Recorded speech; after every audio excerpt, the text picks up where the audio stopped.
This video is about importing a .stl file and modifying its shape using the free application FreeCAD.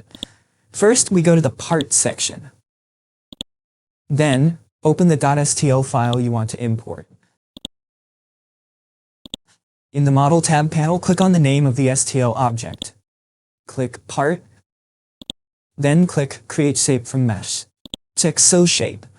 The smaller the tolerance, the more precise it is, but it requires greater computing power. The smallest is 0.01. The STL mesh can be deleted. Click on the name of the shape, click Part, then click Convert to Solid. The shape can be deleted, just click and press the Delete key. You'll see that the solid object consists of many messy-looking meshes. A mesh is a collection of lines, points, and triangle-shaped faces. Click Part, create a copy, refine shape. Now it looks much cleaner. Before moving on to editing the STL object directly, I'll show you how to create a reference object. Now we switch to Part Design. Click on an empty area so that no object is selected. Then click Create Body. Make sure the new body is selected, indicated by bold text. If it's not bold, double-click it to ensure it's selected. After that, click once on the newly created solid object. Then click Binder to create a copy of the object that can be used as a reference. Hide the solid object. You can also press the spacebar.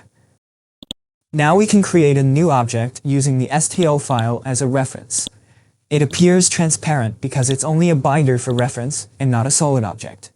If exported to .stl, this transparent object won't show up, but we can draw or sketch directly as shown in the video. I assume you already understand the basic operation of FreeCAD. Click External Geometry to get the points.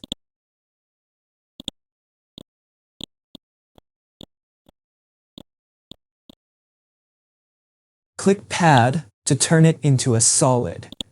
Click Reversed if the direction is wrong. If the binder disappears, just click on the binder and press the spacebar to show or hide it.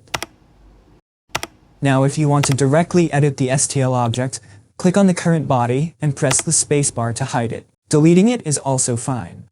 Show the solid object from the STL import again. Click it, then press the spacebar. This is important, make sure the solid object is selected. Then click Create Body. If you see Base Feature, that means it's correct. After that, we can edit the part. For example, let's modify the top section. We create a circle.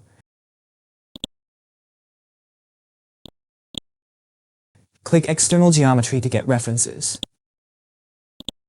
Then we apply constraints. Then we can use Pad to create an additional part. But let's cancel that because we're going to make a pocket or hole here. I choose Through All so it goes through the entire body. Now let's work on the front part. Click Create Sketch. Click External Geometry to get references. I'll speed things up since I assume you already understand the basic operation of FreeCAD. For example, if we want to redesign this whole area, we can draw a rectangle. Close the sketch. This is the new box we just made. Click Pocket. Choose Through All to remove everything in front of the box. Now we can freely design this section. If you want more detailed editing, delete the box first. Just click it and press the Delete key. Let's work on this part now. Click Create Sketch. Click External Geometry. Click 3 points. Since this was imported from a .stl file, it will always be mesh, just points, lines, and faces, with no data for circle centers, chamfers, or similar features. Now let's create a circle. To match the diameter to the object, use the tangent constraint. Click the circle, click a point, then click the circle again. You'll need 3 points to constrain it.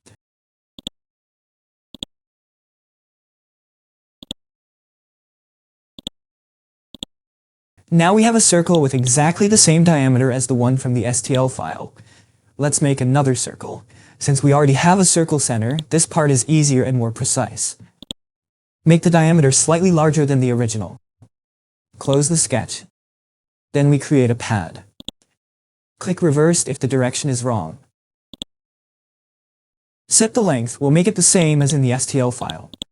Now we've modified this part to be bigger.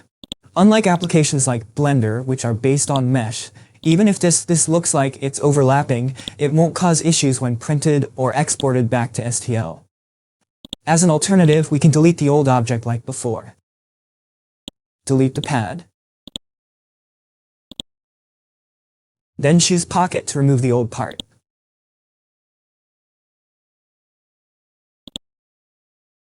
But we'll lose the reference. Don't worry, we can take it from the solid object. Just click the STL file, then click Binder.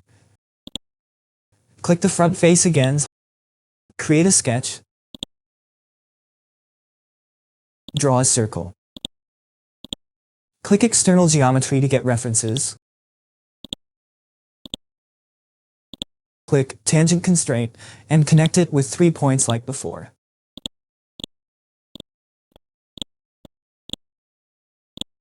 Now we have a hole in the same position as before. Next, let's say I want to change it to a hexagon. Click External Geometry. I'll take a reference from this upper section. Click Constraint Coincident.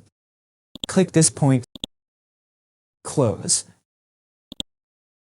If the binder display gets in the way, click Binder, then press the spacebar to hide it. Press again to show it, and so on. After that, click Pad to make it solid. Click Reversed if the direction is flipped. Set the thickness to 4 mm, the same as before. We can now export it as an STL file. Click the body you want to export, go to File, Export, enter the file name. Now we can 3D print the edited STL file or use it for other purposes.